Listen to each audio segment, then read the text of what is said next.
Hello everyone, Ryan Bailey here, and you're very welcome to the Ball Talk podcast, brought to you by our sponsor, Adapt Athletic Performance and Therapy. Their Instagram is on the screen right now. Make sure you go and give them a follow. This week's podcast guest is former Sligo senior footballer Alan Costello, and this is his star-studded My 15. I hope you enjoy. We'll move on another step now, Alan. It's been 10 episodes since I've had this segment of the podcast.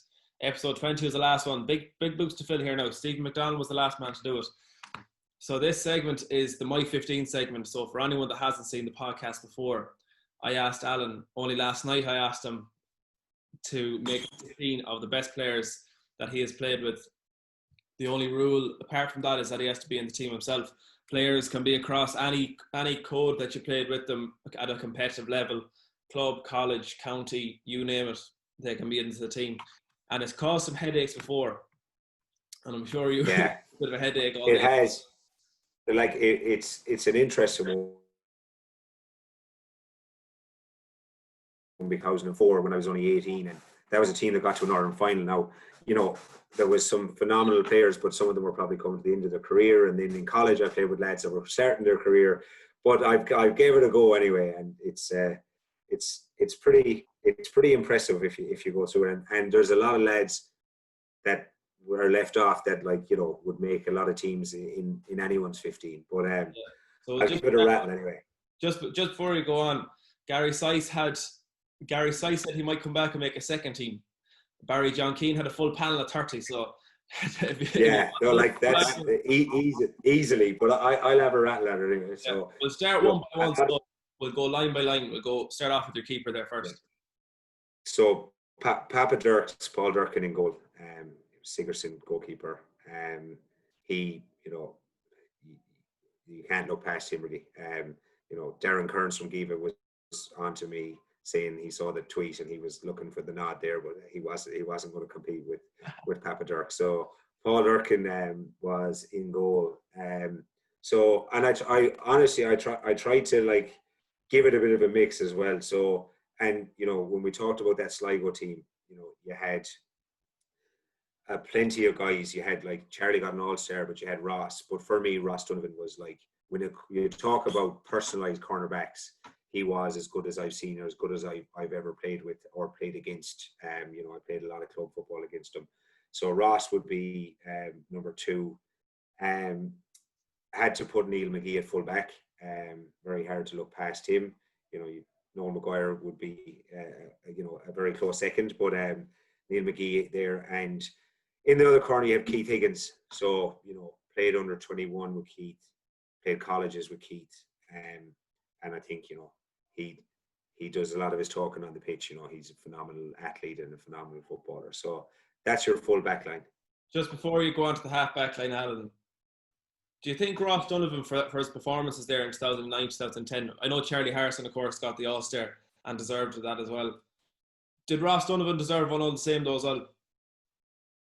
Yeah, definitely. Like, you know, for me, if two of them are very different sort of footballers, you know, like when I say a personal, like, Ross can play anywhere on the pitch, but if you're looking for a cornerback to do a job back in the day, and it didn't matter who he was marking, he was the guy. So, like, Charlie gave you that attacking element, and you know, I guess when it comes to All-Stars, it's guys that are on the ball more that traditionally get the nod. But and Charlie was 100% deserving. But when you talk about a cornerback, yeah, Ross that year, but years previous and years past to that as well, he was just phenomenal. And Neil McGee, nothing needs to be said about Neil McGee or Paul Durkin. You know, we know what they've done in terms of winning All-Irelands and stuff. But just to go on to Keith Higgins, if I read this correctly, I'm not sure what Mayo Sligo game it was, but you came out as a third midfielder to mark Keith Higgins. Is that right? So that was 2012, yeah. So it was funny times because, like, I was actually, like, I was coming to Australia in 2012, so I was actually living back in Mayo trying to save some money, and like I'm very good friends with Keith and Colin Boyle and these guys, and Andy and a lot of the other lads just from, like, football all through our lives in college. But so yeah, like, we, you know, you'd be talking every game up until you meet each other about, you know, who you're playing and that, and then the communication kind of stops, like, you know, maybe 2 weeks out or whenever the draw is done. But ended up. So it wasn't. I was coming out as a kind of a third midfielder starting in the corner, and Keith was starting cornerback. So we ended up marking each other in that game. Yeah, which, you know, I'd marked Kevin McManaman in 2010, and I didn't know him, so there wasn't, you know, Kevin McLaughlin in 2010. So, you know, he was only a young fella. I hadn't played any football with him, so that wasn't really weird, I guess. But yeah, definitely lining up against Keith was an interesting experience, and he probably got a good bit of the upper hand on that particular day. But how did that work out then? Like, from what we remember of Alan Costello playing for Sligo, it's the outside the left boot, supplying ball into the full forward line, whether it's David Kelly that's in there, or Adrian Martin, or Frankie Quinn, whoever it is. But you've got to do a man marking job on who is one of probably the best cornerbacks the game has seen in the last 20 years in terms of his versatility. How did you go about that? So I think I was probably playing that well at that stage that he was going to be marking me in like, you know, I had, because I, like, in the previous couple of games, I think I'd scored a couple of points in both games. And as you said, I got on, like, you know, possessions were 30 to 40 a game with that kind of quarterback role where you're kind of, you know, getting the last pass before it's delivered. So I like, you know, although I can't really remember how that game went. I know I got a point early on, but yeah, so I think we kind of had a system in place as well, as we're like, we wanted our forwards, you know, I guess our scoring forwards to stay in the forward line. So we kind of had help from, you know, the others to kind of track those runners and stuff like that, because I couldn't be arsed running after lads. I just want to get all the glory of the far side, you know. Spot on, Alan. Your half back line then. So a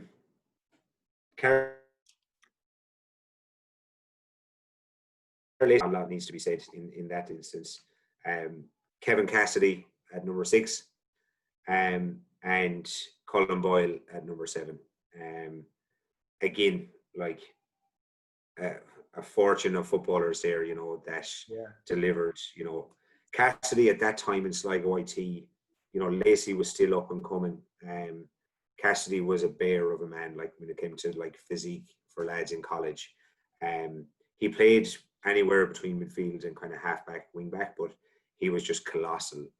You know, he was like lorded everything when it came to Sigerson football at that time, and went on, you know, unfortunately didn't go on to win All Ireland because of, you know, some mishaps with management and stuff like that. But yeah, he was colossal. And Boiler, like, is one of my good mates.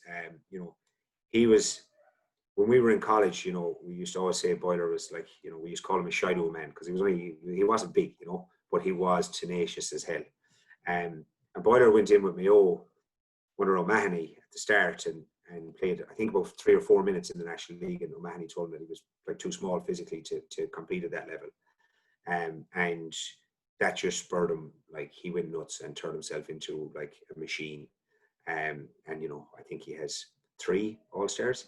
You know, so that is some turnaround. You know, he was just, you know, he's still doing it now. He's coming back from a knee injury, but yeah, like, he has been probably, you know, the best wing back in the country over the last 6 or 7 years, like, just phenomenal. So yeah, and really, like, whereas other lads probably had a rich vein of fortune, you know, Lacey, Cassidy were in Donegal panels when they were 18.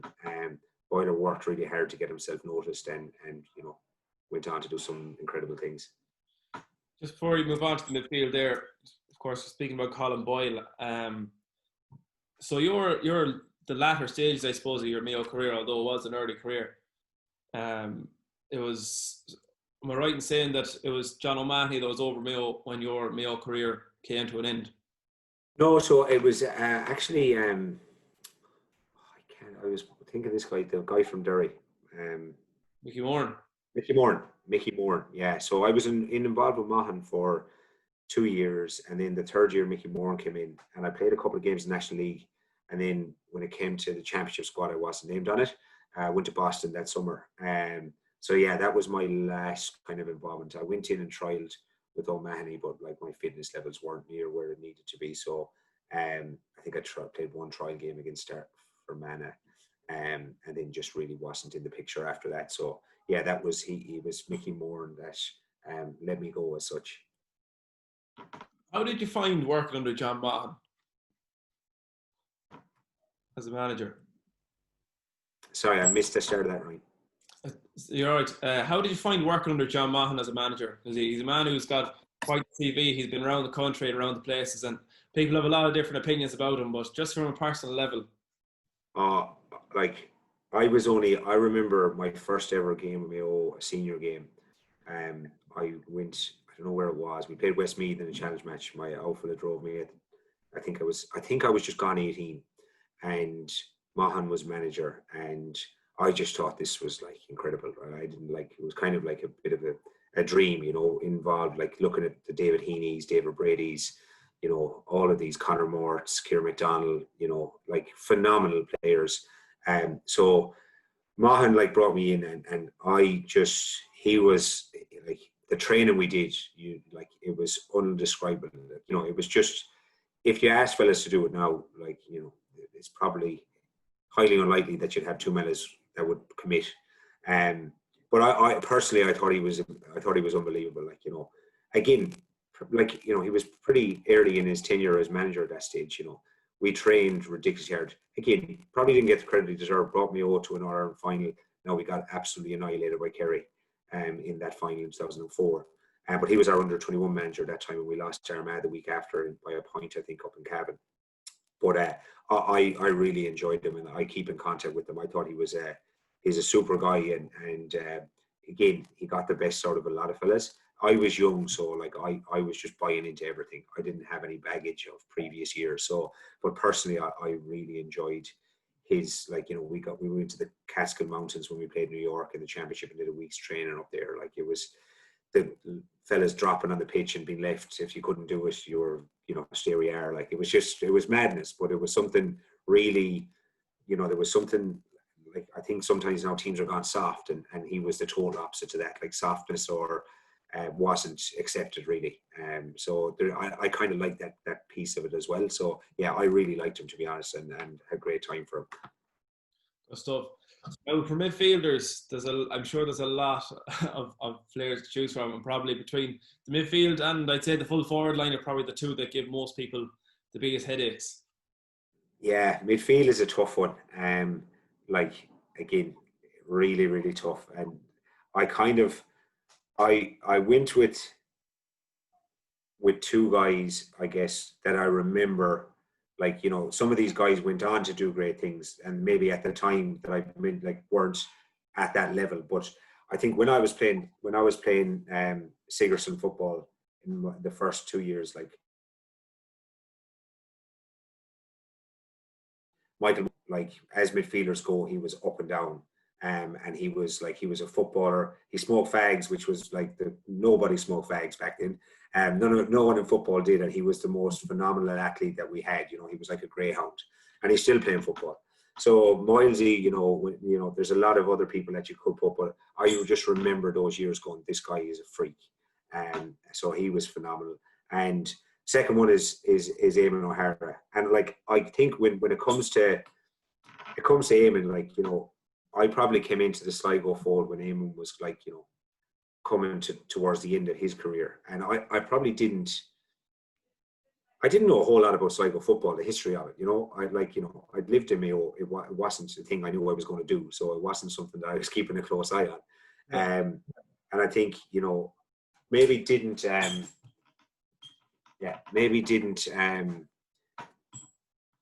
realize at the time how, you know, obviously in those years he had some great years, but I've watched a lot of football since, and he was some player, you know. Even at that time, you know, I think my first championship game might have been against Galway. It was me and him and Sean Davey was a half forward line, and they, for some reason, they had me down as 34, even though I was 24, and they said this is definitely by far the oldest half forward line that's ever. I think they said it on RTE that has ever lined out for any team. I think Amo was 34. I think. Or 33, and Sean Davey wasn't far behind. So, but yeah, like, looking back on what he did, and even those years, you know, what he brought to that team, was phenomenal. You know, so he has to be in there, and like, it wouldn't be right on a team, a Sligo team that you play with, that he wouldn't be on your best, you know. You know, and obviously being from Tour de Strand, you guys, you know, there's shrines of Eamon in most houses over there, so you all get it. But yeah, you know, a phenomenal man on and off the pitch, and you know, an unbelievable career. And even if you go on to see what he's doing at club level, you know, I know Sligo club football does take a little bit of bagging at times, because, you know, it mightn't be as competitive, but Tour de Strand can only play against what they can play against, right? And they consistently bring it every year, and compete when it comes to kind of against teams that are going on to do much greater things. So yeah, you know, massive kudos for Eamon.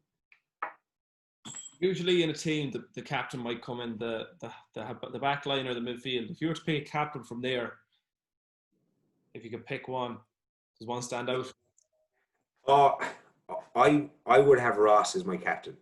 Okay. And like, you know, I know that's because I've played under him as the captain.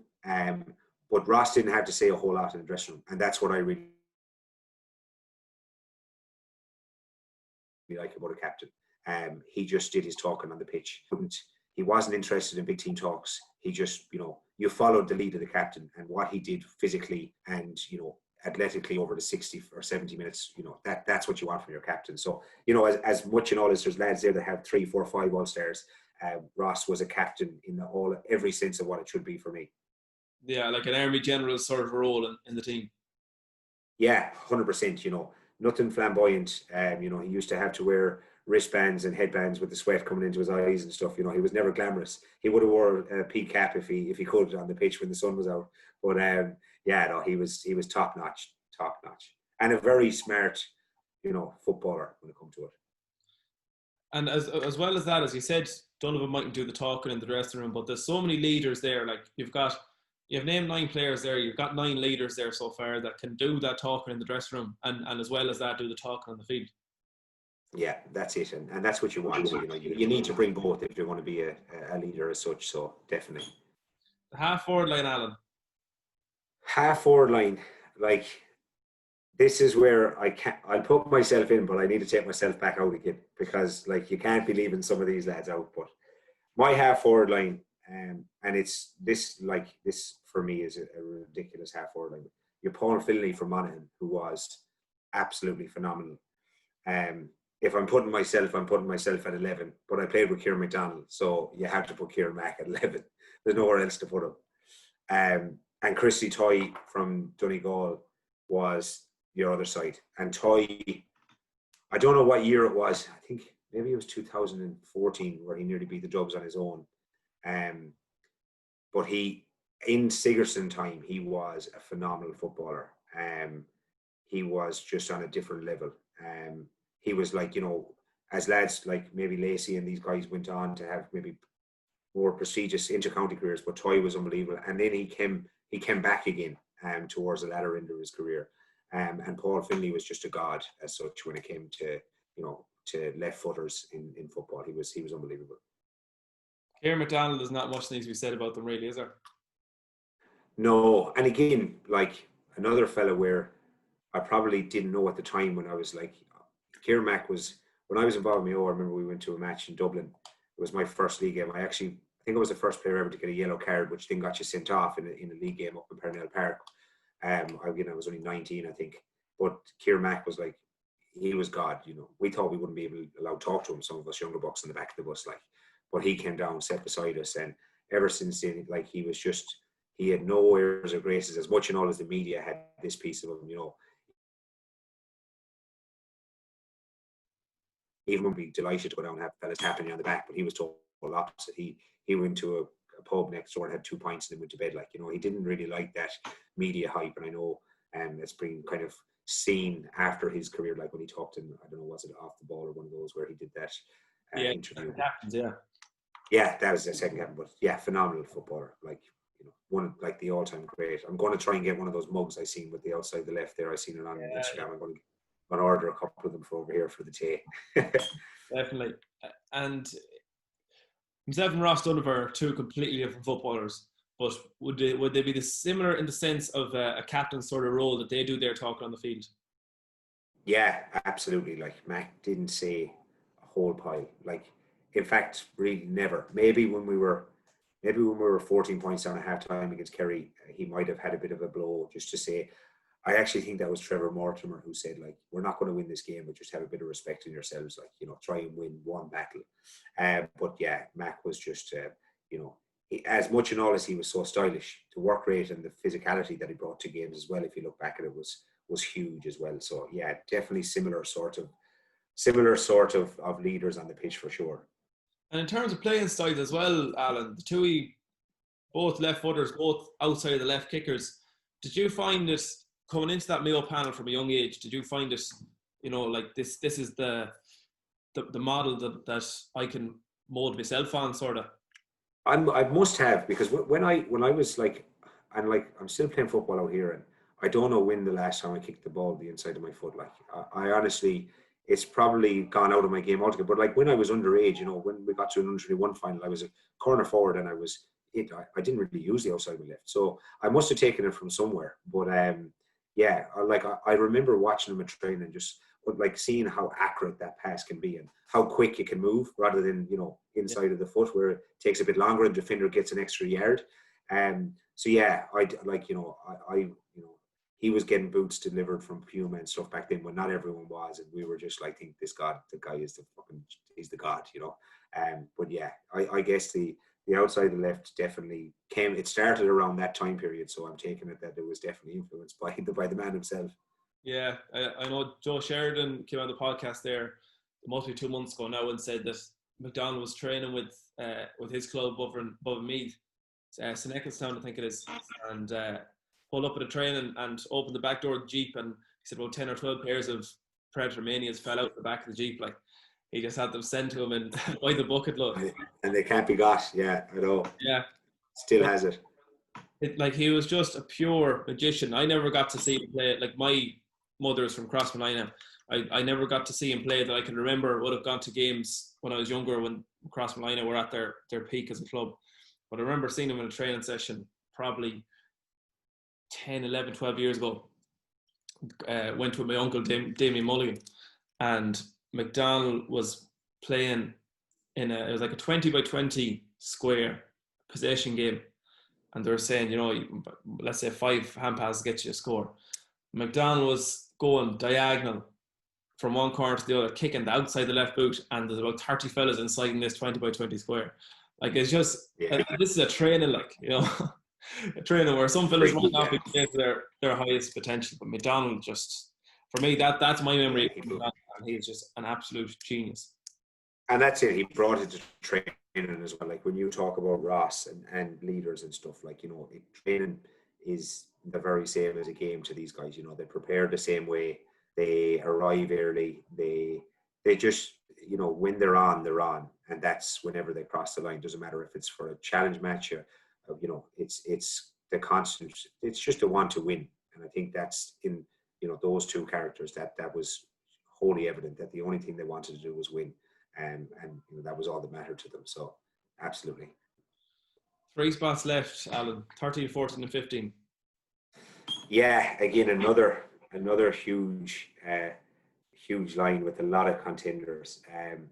I guess going on, so I'll start at 13, and like, you know, you had a lot of guys in this, but I guess Mort was probably, you know, when you talk about a number 13, and again, like, a lot of fellas nowadays mightn't remember how, you know, impressive he was, but, you know, in that era, you know, McDonald era, Mortimer was, you know, he was your go-to man, and like underrated from taking frees out of the hand, which wasn't a big thing, but he was super consistent. He did it all the way through his career, and you know, it was a different type of footballer. And I know in 2012 he left the panel like the Wednesday before we played them in the Connacht final, because James Horn didn't start him, and I could see that the game of GA was evolving, because you had Cillian O'Connor that started, I think, ahead of him. Cillian O'Connor is not the same as Conor Mortimer. Cillian O'Connor, like, you see when the ball goes dead, he's in front, like, he's waving, they're directing. It's up, like, they're starting the defence as number 13. And, like, you know, I guess, like I said, you know, back in the day, the forwards were there for scoring. And then the way the game is played now, you need to be up and down. You need to be constant. So, Yeah. but when he was on, he was unmarkable. He was just had that jink, and I always have a bias towards left footers anyway. But yeah, he was the real deal. Watching my old games from, I suppose, mainly the mid-2000s, himself and McDonald seemed to have a bit of a telepathic connection going on between them. They could always pick each other out in the field. And it's kind of that outside of the left piece as well, because like I'm a massive believer in the diagonal ball, because it's impossible to mark if it's done right. And you can put lads sitting back if you want, but if you've got a good kick passer that's kicking it at the diagonal, it's impossible to mark. And like Mort was in that corner, McD was taking it on the left hand side of the pitch, so he was kicking across himself, and they just did, like, it just worked. And you can see that in a number of the games that, when in Croke Park when they were on, they were both really influential. Unbelievable. Edge of the square. Edge of the square has to be Andy Moore. Like, you're just wondering where he's going to be put in. But as I said, like, been friendly with Andy since I was 16 years of age, and he in college, Andy was phenomenal, but he wasn't the best player on the pitch by any means. But his work rate and his ability, like at that stage, he was working to become the footballer of the year. His determination, the way he prepared, like probably the difference between me and Andy in college was I enjoyed the good time, and he got himself into a footballer of the year. He was just he just was meticulous about his preparation, but like even that goal he scored for Balladrine the last day, the movement, like it's just frightening. Yeah. He's 37 now. He'll be 38 in October, but like he could play at that level for another 4 or 5 years, because he's a wizard. And you're talking about captains, if you're talking about that side of the pitch, and a phenomenal leader, brings lads around him. Like, Andy be involved in Mayo football for the next 30 years at some capacity, because he just, like, younger players look up to him, but he brings them in, and that's why he's had longevity as well, because people were saying he was done, same as Colin Boyle. He's only lasting 50 minutes. They're well able to go, but what they bring off the pitch as well is worth an extra 10% to the other lads on it. So yeah, Andy's a no-brainer there at number 14.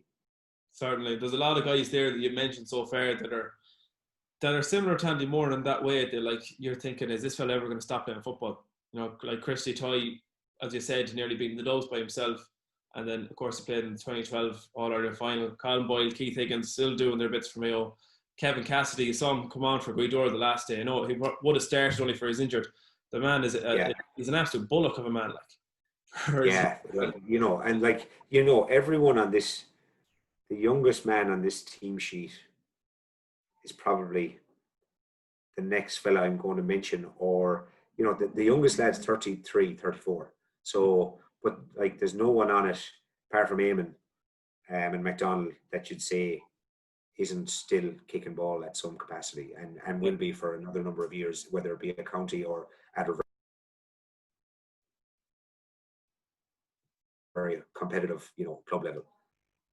So that last spot, Alan, who have you got? Last spot, and like, there was a feast of guys that were here, but again, I just started to think about when they were in their prime, and David Kelly was, for me, had to be there. Edo Martin would be very hard done by in either of those corners when Edo was on form. But David, when those good years we had with Sligo, and he was winning, Sigerson's with UCD at the time as well.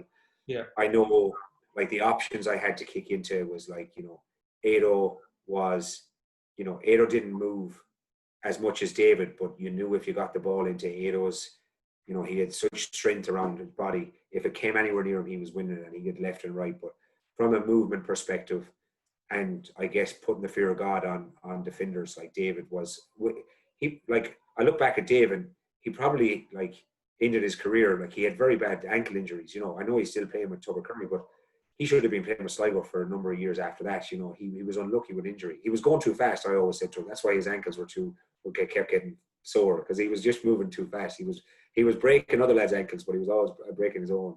But when he was on, like, he was prolific, and like would have made a lot of sides in the country at that time in those couple of years. I've no doubt about it.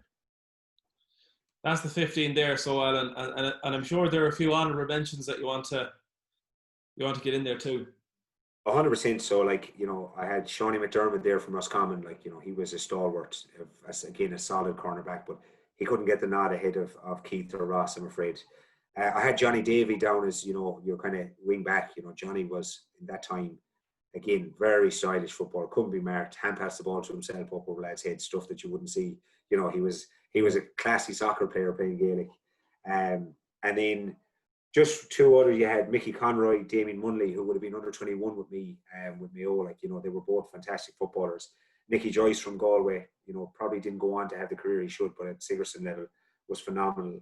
And a lad I actually still play with over here, he's from Galway, his name is Edo Murphy. He won an All-Ireland minor with them.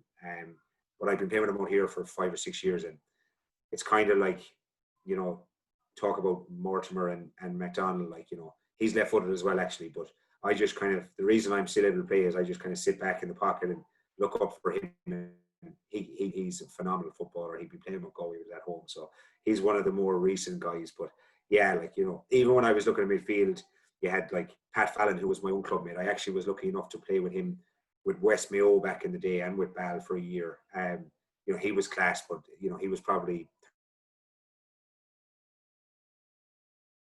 30. Alan, we were cutting out there a few times for anyone that's watching. It does cut out a bit, but everyone will get the gist of what's being said anyways. I think that wraps up the podcast, Alan. The 15 there, it'll be on the screen below somewhere. I'll have it sorted out. Thanks a million for coming on the podcast. 15 No worries. Massive. We took a bit of a trip down memory lane there for Sligo football, and definitely enjoyed it. So same as that, lad. Listen, really appreciate it. It was great to start think back about some of the good times as well. So really appreciate it, and yeah, thanks for having me on.